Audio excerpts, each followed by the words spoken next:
guys, so ngayon nagkikrave nga ako ng mangga. Tapos yung malaking bayaba. So maglalambing tayo sa best friend ko. Sabi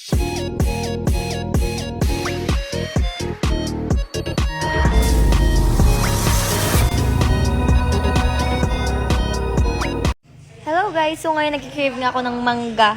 Tapos yung malaking bayaba. So maglalambing tayo sa best friend ko. Sabihin ko, bilhin niya ako sa palengke. Siyempre, sa palengke ng prutas. Wait lang, hanapin ko muna siya. So, nakita ko na nga siya.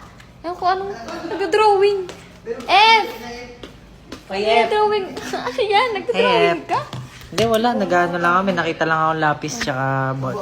Pusog ko nga. Lapis tsaka ballpen. Ano ba yun? Epod na palapit ka. Mayroon ako request sa'yo. Ano ba yun? Nag-crave kasi ako sa sa mangga at saka sa bayabas na malaki. Alam mo ba yun? Oo naman. Mangga tsaka bayabas. Bakit? Gusto mo? Bila mo ako. Sige ba? Palengke. Gusto mo ngayon, ha? Antayin kita ah. Bibili na kita. Ngayon na mismo. Alis Thank na you. ako. Antayin kita ah. Sobrang tagal nga ng best friend ko guys. Yun yung pinagagagawa ko guys. Diba? Kitlin. Kung ano nang pinagagagawa ko dito. Dito na pala siya. Pep! Ito na yung request mong mangga tsaka Teka nga. Tsaka bayabas. Kaya pala ang tagal mo. Nakabalat na pala. Siyempre, Sobrang tagal. Pinabili ko lang naman sa palengke. Pwede naman siya mag-tricycle. Sobrang tagal. Siyempre, binalatan ko na rin BFF para Tamis ba itong pinili mo? ready to eat mo na. Yes, money ba yan lahat? Hmm. Tinanong ko kanina kung ano yung pinakamasarap. Sabi nila, money ba daw? Ang galing mo talaga. Wala pong bago? Meron dito. Perfect.